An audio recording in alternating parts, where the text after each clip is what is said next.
Hello and welcome back to my humble show. Let me just say, for anyone who's new to this channel, or even if you're not, my apologies if my production value is low. I'm doing the best I can here in this apartment we're living in.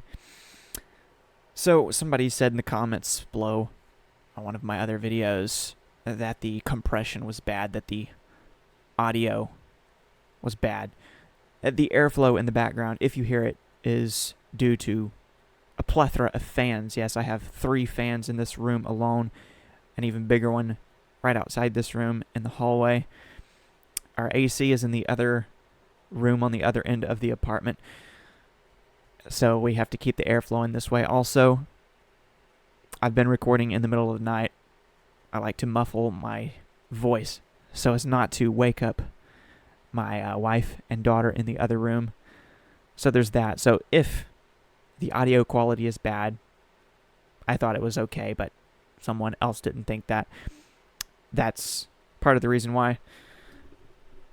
But yes, I am on paternity leave right now until early next month. When that ends and I go back to work, I'm not sure exactly how I'm going to keep this show going. I'm going to do my best, but as of late, like I said, I've been staying up all night and recording early in the morning, sometimes late in the morning. Right now, it is after 5 o'clock in the morning, for example. I watch the baby until whenever she goes to sleep for once and for all, which is usually around 3 o'clock in the morning. Before that, she wants to be held, and then fed, and then held some more. But then once she settles down for once and for all, I put her in the other room with my wife, and I start recording whatever I've been able to put together in the meantime. So I've been putting together a show this time around about Jimmy Kimmel, who has returned to his own show, just as my cat has returned to my show. Yes. I don't know if you want to call that a perk or a perk, but I frequently have cats coming and going from my little set here. I try to keep the lighting lit, but sometimes my webcam does not want to focus on my face. It gets a little blurry. I don't like that. Got blurry right there. I was talking about it. Got blurry. These things happen though. But yes, like I said, I'm going to be talking about Jimmy Kimmel's return to his show. As for my show, well, hello and welcome back to my humble show. I'm your host for today and every other day, the Articulate Thinker, hopefully here to bring you articles and articulation straight from Articulation Station, where I'll be assessing the situation. So be sure to like, subscribe, and enjoy the ride. Don't forget to turn on those bell notifications while you're at it. The cat just got bigger. Did you notice that? It's a different cat. Same color, different cat. Can you get out of here, please, Charlie? Go. Go. And no, he's not named after Charlie Kirk. I feel like that would be bad for him, honestly. But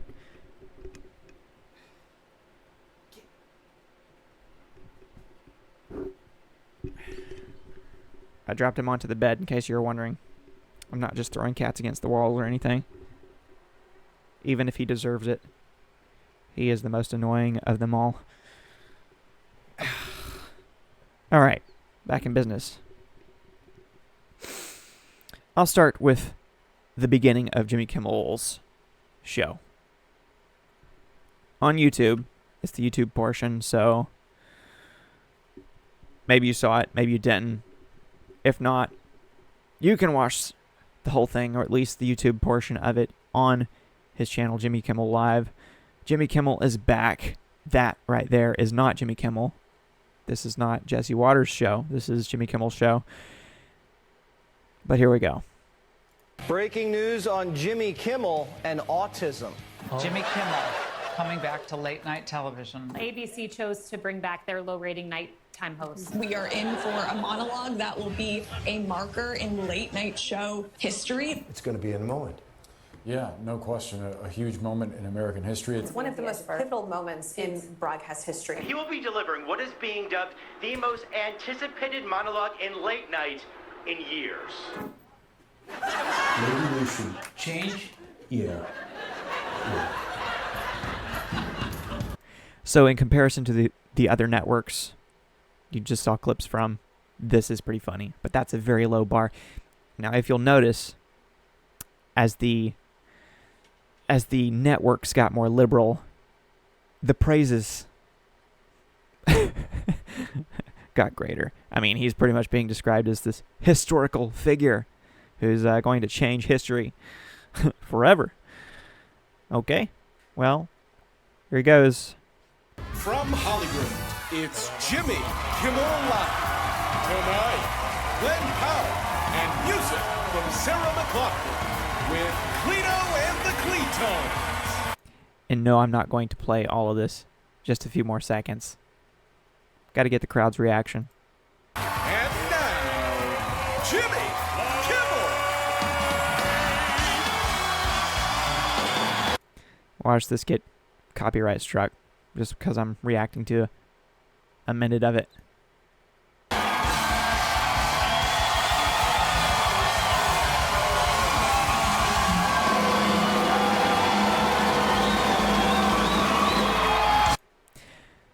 Okay. The hero's welcome indeed. And that's what we're going to be talking about now that I'm already over 6 minutes into this. Okay, firstly, though this is pretty much like secondly or thirdly, at least by now, don't take my word for it all. See the YouTube portion of Jimmy Kimmel's show. Nearly 7 million views already, in case you didn't notice that. Right down here. Oh, look. Over 7 million views. I spoke too soon.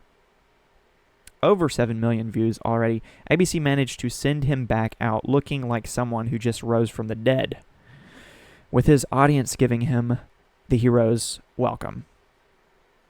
Just think. Just think. Charlie Kirk dedicated his life to utilizing freedom of speech to its utmost potential and debating people he disagreed with, while Kimmel surrounded himself with an echo chamber of people who agreed with him. Yet Kimmel gets to pose and posture as the man who defended democracy from a dictator, or whatever the claim will be. So that might let you in on where I'm coming from. And you are free to disagree with me. Let me know in the comments below what you think, what you know. I got some more stuff to go through here. If you don't want to hear it from me, here's one of the common takeaways from the right. I just saw this Substack from someone I follow on X, and I thought it was worth reading just as a general summary of the majority of the right. He said, the big lie that Jimmy Kimmel is a free speech hero.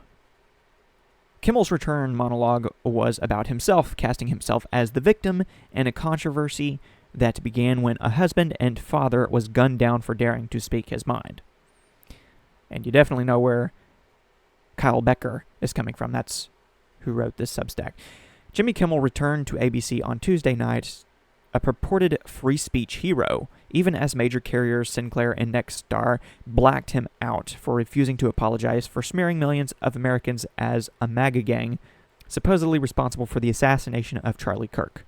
Kimmel offered no apology. Instead, he repeated the same behavior that got him suspended in the first place. But considering how much of a welcome he got, in part because of his own network, setting him up for the grand entry, now would be the perfect time for conspiracy theories like, ABC, they played their cards right here, didn't they? Oh, they did. To be fair to them, they did. They are milking this for all that it's worth. They're making the most of it. And yes, although he is not on some TV operators, the aforementioned Sinclair and Nexstar, he's getting quite a bit of coverage. More than ever, most likely. We'll see about that. Let me scroll back up to the top of this thread I put together about all of this and make people on the right mad, because I disagree with pretty much everyone on pretty much everything these days. It seems like. That's what it seems like. I said, considering that Jimmy Kimmel's show was never technically canceled, did President Trump not know the difference? Is he lying to us, or did ABC lie to the White House? Whoa. The mood changed real quick, didn't it? So I have 2 Truth Social statements from Donald Trump. President Trump, that is. One from before Jimmy Kimmel was allowed back on air, and the other one after the announcement was made that he would be allowed back on air. So yes, initially Donald Trump had said, "Great news for America. The ratings challenged Jimmy Kimmel show is canceled." I highlighted that word because the show wasn't actually canceled. Congratulations to ABC for finally having the courage to do what had to be done. Kimmel has zero talent and worse ratings than even Colbert, if that's possible. That leaves Jimmy and Seth, 2 total losers, on fake news NBC. Of course, Jimmy Fallon would be the other Jimmy there. Their ratings are also horrible. Do it, NBC. President DJT. Calling for the suspension of more talk show hosts. I'm not so sure that's a good look. But then this is what he said more recently, after he found out that Jimmy Kimmel would be returning to air, and I'm pretty sure that this was shortly before he indeed returned to air. Trump said, "I can't believe ABC fake news gave Jimmy Kimmel his job back. The White House was told by ABC that his show was canceled." There's that word, I highlighted it again. "Something happened between then and now because his audience is gone." I mean, which audience? This audience you see right here? Or the general public? And the general public would actually be included in this 7 million plus number of views. So I'm not so sure what Trump is smoking. Maybe he's barking up the wrong tree. Maybe he's barking up the right tree. You tell me. We'll see what happens. Will the ratings of Jimmy Kimmel continue to drop? And will he ultimately flop on his own? Or is this only going to prop him up further? So yes, Trump had said, something happened between then and now because his audience is gone and his talent was never there. Why would they want someone back who does so poorly, who's not funny, and who puts the network in jeopardy by playing 99% positive Democrat garbage? He is yet another arm of the DNC, and to the best of my knowledge, that would be a major illegal campaign contribution. Ooh, I think we're going to test ABC out on this. Let's see how we do. Last time I went after them, they gave me $16 million. This one sounds even more lucrative. A true bunch of losers. Let Jimmy Kimmel rot in his bad ratings. Okay, which is it? Do you want to go after them? Or do you want to just let them rot? Or both? There's always that. But I think that's a bad look. A very unpresidential president sometimes, if you ask me. But maybe you didn't ask me. The yin and the yang have flipped, and the liberal comedian is claiming to be the defender of free speech as the conservative president threatens, to use his bully pulpit to punish the network. Ooh. Is there truly a legal case to be made in retaliation against ABC, etc.? Or is Trump merely resorting to rhetoric in response to rhetoric? I personally feel that the president should be more presidential, as if that's a lot to ask, and leave the rhetoric to political pundits and so-called comedians. Then again, Trump ended his latest anti-Kimmel Truth Social post saying, "Let Jimmy Kimmel rot in his bad ratings," in which case, why is Trump talking about him in the first place? Since that has apparently only generated more attention for Kimmel, as seen in the significant early viewership of Kimmel's return to some big screens. And I have 2 headlines from Axios here. On the one hand, Trump slams Kimmel's return. We're going to test ABC out on this. On the other hand, Kimmel returns with monologue defending free speech. We have to stand up. So, I said recently that these two individuals take up some rent in each other's heads. I think that Jimmy Kimmel has Trump derangement syndrome. I think Trump has a little bit of Kimmel derangement syndrome, if you ask me. Though, once again, you may not have. Might I add that there was a time not too long ago when everybody in the Democrat Party, pretty much, from politicians on down to pundits, were calling for Donald Trump to be quite literally censored. They were calling for him to be banned across all social media platforms. And he was banned on many of them, including Twitter, which is now X and run by Elon Musk, and therefore allows people like me to speak our mind freely. But at that time, Trump was not welcome on many different platforms, and that's primarily the reason why he is currently spouting off on Truth Social. Right?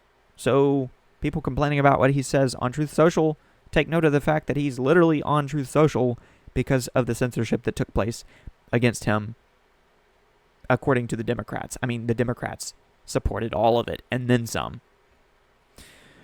So it's a little bit rich when they claim that freedom of speech is under attack, when they, in fact, had no problem with a plethora of people like me being censored across a plethora of platforms. Keep using that word, but it's a great word. Maybe even the greatest word. Frankly, it's the best word. Yeah. So Nexstar and Sinclair, two major local TV operators, said they will continue not to air Kimmel's show. Together, they account for about 70 ABC affiliates. Part of Tuesday's episode was made available to viewers on YouTube on the show's channel, as we've seen. Aside from these particular TV operators slow-walking Kimmel's speed walk back to center stage, is it fair to say that he has positioned himself nicely now that he has had the opportunity to present himself as nuanced, empathetic, and a fighter for freedom of speech? Who once again was celebrating when Tucker Carlson and other individuals like him on the right have been fired in the past. But, minor details. Here he was, headed back to the stage, not just the stage, center stage.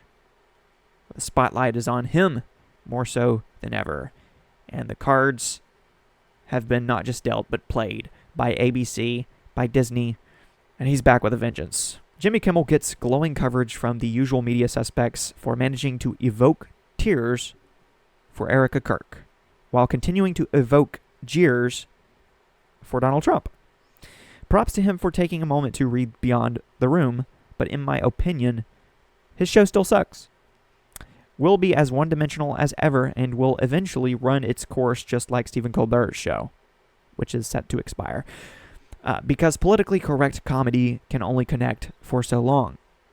At the same time, seeing as how Kimmel hasn't been burned after finding himself in hot water, the spotlight might actually prolong his popularity. Short-lived, long-lived, I'm not so sure. Only time will tell, but I'm just telling it like it is. In the meantime, like I said, the glowing coverage from the usual media suspects. Aside from the tears, real or not, Kimmel still wants his audience to believe that Tyler Robinson was in no way motivated by leftist ideology. Though, of course, if the shooter had been remotely right of center, I imagine he wouldn't be so lenient.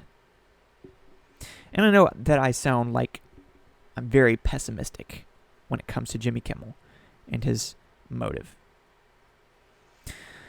But I am, so there's that. But also, I'll sprinkle in some positive notes along the way. Tim Pool said, Kimmel once again refuses to acknowledge the motivating ideology, stating the assassination represents no group. That's always the lie they use. So it's either your fault or no one's fault. I don't think what I have to say is going to make much of a difference. If you like me, you like me. If you don't, you don't. I have no illusions about changing anyone's mind. But I do want to make something clear because it's important to me as a human, and that is, you understand that it was never my intention to make light of the murder of a young man. I don't think there's anything funny about it. I posted a message on Instagram on the day he was killed, sending love to his family. Good for you. That's a start. And then you proceeded that following weekend to go on and make light of everything. I mean, you might have felt that you were just making light of Republicans for making light. But when does the cycle end? If you're always waiting for your Republicans pounce moment, then you're just a Democrat pouncing on Republicans for pouncing constantly. And that's the issue I have with this show. He's just always pouncing upon people who pounce. And he's throwing jabs rather than telling jokes. And they're as partisan as can be. And then he gets suspended. And the reports are coming out that he does not want to be apologetic, not even in the least. And then he finally comes out with grand approval and potentially even grand approval ratings as protesters are outside, ironically demanding for the censorship and boycotting of ABC and Disney in their fight against censorship and boycotting outside of the headquarters of Disney and ABC News. Yeah, there were some protesters. And you'll see that for yourself as I continue on down through this thread. But now he pretty much gets to play the victim. Now, at face value, I appreciate the sentiment, and what he's saying sounds good, essentially. But, you know, he's talking about how after Charlie Kirk was shot, he posted on social media. Okay, after there was this big misunderstanding, why didn't you post again? I mean, you waited several days until you got your show back and you could go on and, like, cry crocodile tears in front of the world to say something, to clarify anything. Couldn't you have done this on your own time? I don't think contractual obligations prevent you from clearing up such a drastic and dramatic misunderstanding immediately after it happens. Now, I'm not suggesting that there's some form of 5D chess going on here and that he planned all of this out in advance just because he knew that it would make for a great comeback story on his own part. But that's how this is being presented to the public here, a great American comeback story. The great American comeback story of Jimmy Kimmel, who either implied or outright said that a shooter was MAGA when the shooter, in fact, was not MAGA, and then was suspended for, 6 days by a network that is now capitalizing on all of it, obviously. All right, enough of my filibustering. And asking for compassion, and I meant it, and I still do. Nor was it my intention to blame any specific group for the actions of what it was obviously a deeply disturbed individual. You definitely don't mean to blame a group. See, I would take that seriously if he were not constantly blaming groups. If violence happens on the right, it's because of the rhetoric of the right. Violence happens on the left, it's no one's fault. It's just a deranged individual. A deranged individual. Or shall I say, as he said, disturbed individual. No group, no affiliation, no apparent belief system or ideology. Definitely not a leftist. Maybe not MAGA, but definitely not a leftist. Disturbed individual. That was really the opposite of the point I was trying to make, but I understand that to some that felt either ill-timed or unclear, or maybe both. And for those who think I did point a finger, I get why you're upset. If the situation was reversed, there's a good chance I'd have felt the same way. Okay, I appreciate that. Taking one on the chin there, saying, if it were the other way around, he might have jumped to the same conclusion that people were jumping on him for. I have many friends and family members on the other side who I love. And the other side? Okay. So you're acknowledging that they are on the other side of you. Isn't that kind of like saying, I have black friends, though? I'm not racist because I have black friends. You get, scolded if you say that. But that's what he's saying. He's saying, I have friends on the other side. Come on, guys. I don't think negatively about them. I would never demonize the other side because I have friends on the other side. Oh, why not have them on your show? Because you never have anyone on your show that you disagree with. Am I wrong? So if they're not so bad, why not have them on your show? Oh, because you don't want to platform them. Oh, why? Why not? Why don't you want to platform them? Because they're so bad. So he demonizes, and then turns around and pretends that he's not demonizing anyone. No one. Not even the shooter, since the shooter is just a disturbed individual, not part of any group, or so on and so forth. Remain close to, even though we don't agree on politics at all. I don't think the murderer who shot Charlie Kirk represents anyone. This was a sick person who believed violence was a solution. Does he not represent all the people who were celebrating his actions? All of whom were on the left? And it isn't. Ever. And also selfishly...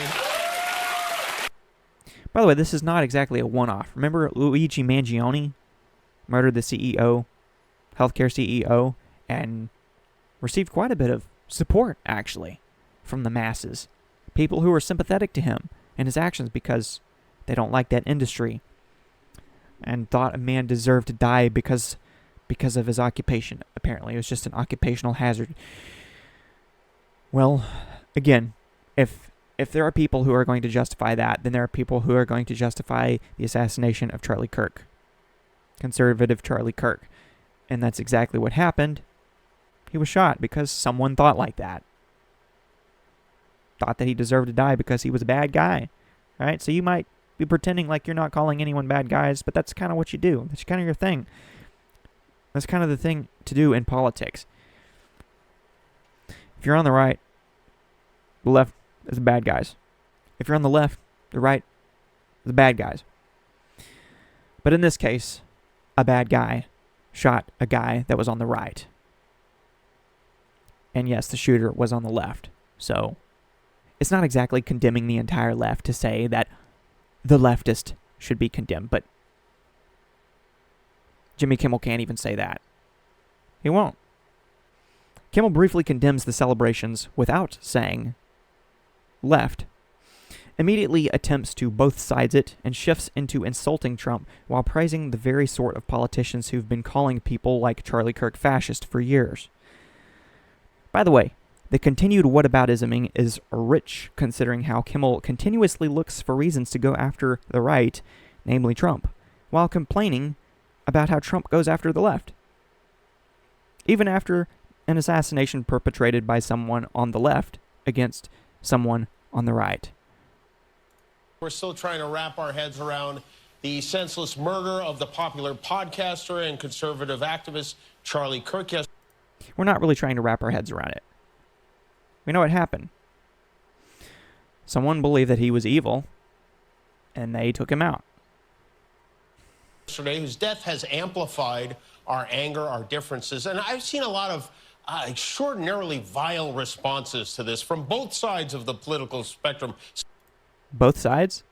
So, Charlie Kirk gets assassinated. A lot of people on the left, people I know, I've lost friends because of this, literally celebrating a murder. You don't say anything about that, not really, and then the Republicans pounce on it. Then it's both sides are saying things they shouldn't be saying. As Sean Farash points out here, Jimmy Kimmel is trying to both sides what happened to Charlie Kirk. No, this isn't both sides. This came directly from the side that labeled anyone who they disagreed with a fascist or Nazi or a threat to democracy. It's very one-sided. In this case, yes. In every case, no. In this case, yes. We're still trying to wrap our heads around the senseless murder of the popular podcaster and conservative activist Charlie Kirk yesterday, whose death has amplified our anger, our differences. And I've seen a lot of extraordinarily vile responses to this from both sides of the political spectrum. Some people are cheering this, which is something I won't ever understand. And we had another school shooting yesterday in Colorado, the 100th one of the year. And with all these terrible things happening, you would think that our president will at least make an attempt to bring us together. But he didn't. President Obama did. President Biden did. Presidents Bush and Clinton did. President Trump did not. Instead, he blamed Democrats for their rhetoric. Wait. The show you got suspended for, you came out and said, we hit a new low over the weekend with Republicans, ... And your complaint was with Republican rhetoric. Did not. Instead, he blamed Democrats for their rhetoric. And I'm just pointing out that what you, as in Kimmel, are claiming Donald Trump is doing is exactly what you were doing when you got suspended. Exactly what you were doing. All the irony or all the hypocrisy. Ladies and gentlemen, the honorable, fair, and balanced Jimmy Kimmel, not. This guy needs to look in the mirror just as much as anyone else he's complaining about. I mean, are these jabs even meant to be jokes? Here's a compilation of clips of him saying a variety of things which some might deem controversial. After much prayer and reflection, the president this morning decided to take the difficult step of condemning Nazis in the Klan, which was big for him because this is the sort of thing that could alienate his base. If you've ever spoken like someone who believed the very fine people hoax for years. You know, for years we were told by Democrats, people on the left, that Donald Trump had called neo-Nazis and white supremacists very fine people after the whole Charlottesville mess, when in fact he had said that he condemned them totally. But that was cut out of context and ran on and campaigned on for years, up until when Joe Biden was running for election this last time. And even after that, when Kamala Harris was running for election, the whole party pretty much claiming that Donald Trump called neo-Nazis and white supremacists very fine people after the Charlottesville mess. Complete lie. Now, I'm not exactly saying that Donald Trump doesn't say rhetorical and outrageous things. He certainly does. But a lot of times the arguments from the anti-Trumpers are like built on top of a plethora of their own dishonest platitudes and lies about things that he may or may not have ever even said. They just reinforce their own beliefs and continue to paint their opposition as evil, and then when their opposition gets murdered, and keep in mind that Donald Trump nearly got assassinated twice himself, they wash their hands of the weirdness like, oh, we don't have anything to do with this. And then they're right back on the bandwagon of talking about how much rhetoric is on the other side. So it's like, step 1, complain about the rhetoric of Donald Trump and Republicans. Step 2, complain about how Republicans and Donald Trump are complaining about your own rhetoric. Step 3, repeat. After much prayer and reflection, the president this morning decided to take the difficult step of condemning Nazis in the Klan, which was big for him because this is the sort of thing that could alienate his base. If you've ever wondered what is the polar opposite of MLK Day, it is the Iowa Republican Caucus. CPAC, if you don't know, is an annual event. It's like Comic-Con for neocons and neo-Nazis. This theory that the virus was accidentally released from a lab in Wuhan, that's his new angle to feed the wingnuts, to treat this virus like it was a conspiracy of some kind. Dr. Fauci said that if hospitals get any more overcrowded, they're going to have to make some very tough choices about who gets an ICU bed. That choice doesn't seem so tough to me. Vaccinated person having a heart attack? Yes, come right on in. We'll take care of you. Unvaccinated guy who gobbled horse goo? Rest in peace. That clip is making its rounds, especially right now. If you're unvaccinated, rest in peace. Just rest in peace. That's how he felt at the time. Easy. Major League Baseball has decided not to have the All-Star game in Atlanta this summer in response to the new law they passed in Georgia that tries to discourage people of color from voting. So baseball did the right thing and pulled the game, and now the Red Hatters are mad at them. We had the choice between a prosecutor and a criminal, and we chose the criminal to be president of the United States. More than half of this country voted for the criminal. People who've lived here their whole lives, people who've been in this a city longer than I have, the vast majority of whom have never done anything wrong or being abducted, which is the correct word to use, by agents in masks, hiding their identities, grabbing people off the street. We hit some new lows over the weekend with the MAGA gang desperately trying to characterize this kid who murdered Charlie Kirk as anything other than one of them and doing everything they can to score political points from it. Courtesy of Newsbusters. Demonizing in the form of political jabs and then hiding under the umbrella of jokes. Are they even funny? Not if you ask me. I'm not exactly a Trump stan, but who in their right mind finds Kimmel's never-ending partisan punchlines funny? So as Green Lives Matter here says, Jimmy Kimmel repeatedly told the masses that Donald Trump was a fascist akin to Hitler and a danger that could destroy democracy. This is the exact kind of rhetoric that radicalized people into thinking they would do the world a service by assassinating Republicans. He F-A-F-O, and he will not be missed. Well, actually, that's old news because he's already back on air. This was a post from the 17th. So they must have bought the notion that he was canceled or that he was fired when in fact he was not. That Trump's approval rating is the lowest of any president at this point in his term since they've been doing polls like this, at least 80 years, maybe 90 years. According to a nonpartisan research group, a majority of Americans, 52%, agreed Trump is a dangerous dictator whose power should be limited before he destroys American democracy. Yes, we really need to stop him before he becomes president. But because you were only suspended for 6 days instead of 6 weeks or longer, democracy has been saved, I guess. You find yourself having to tell people I'm not Hitler, something is wrong.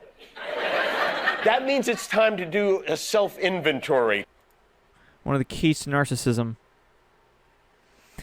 You are that thing, you are that thing. And when they say, no, I'm not, you're like, haha.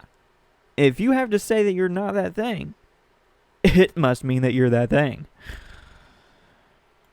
When your wife has to answer questions about her husband being a Hitler, it might be time to reel it in a bit. Book by Bob Woodward that Trump's former chairman of the Joint Chiefs, General Mark Milley, said Donald is, quote, the most dangerous person to this country and fascist to the core.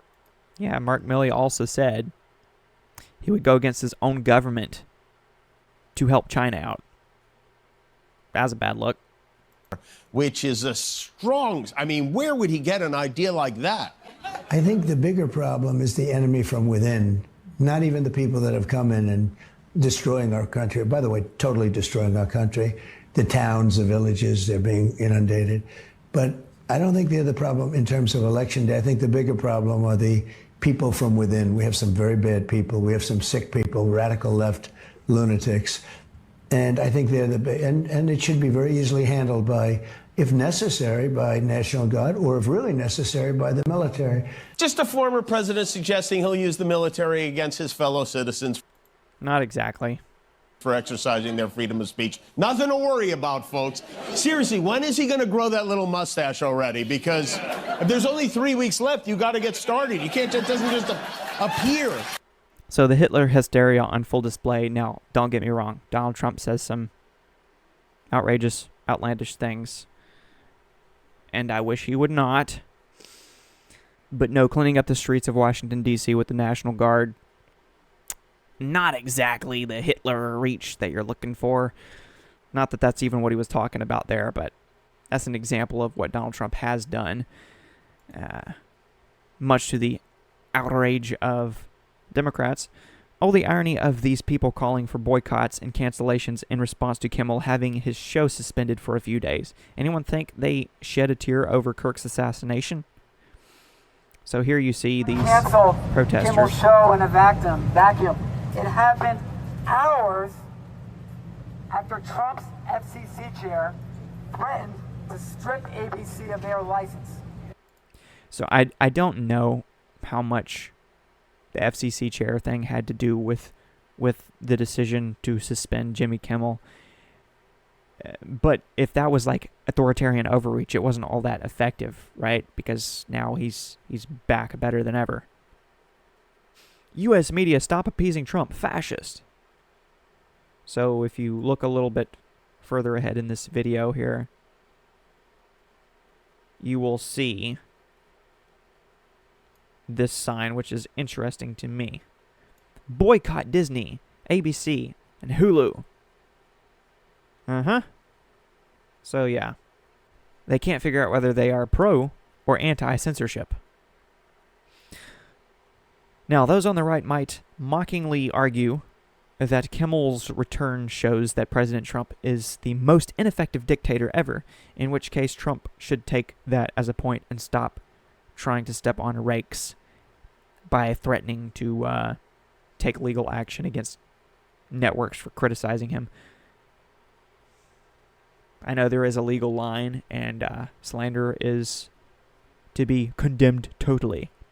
There are better things for you to truth about. You see, when Democrats support censorship, including all those who demanded Trump be removed from social media just a few years ago, they're just saving democracy. And I could go through the litany of Democrats in Congress, House, Senate, who are saying, yes, Donald Trump should be removed. If you're on their team, they support your freedom of speech. If you're not, they don't really care. And that goes both ways sometimes.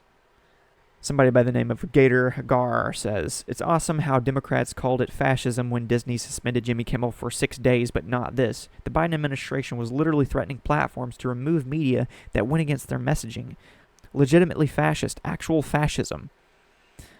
So, yes, they kept it behind a closed curtain a lot of times, but the Biden administration, they were ones to reach out to social media platforms, and even through the FBI, just ask Mark Zuckerberg, try to get these companies, these platforms, to harness the misinformation, as they called it. And that's why we almost ended up with the Disinformation Governance Board, because they weren't exactly so sympathetic to people who were being silenced when they were the ones doing the silencing. But yes, Google admits censorship under Biden, promises to end bans of YouTube accounts of thousands of Americans censored for political speech. Today, thanks to the oversight of Chairman Jim Jordan, Google commits to offer all creators previously kicked off of YouTube due to political speech violations on topics such as COVID-19 and elections an opportunity to return to the platform. Google also admitted the following to the House Judiciary Committee.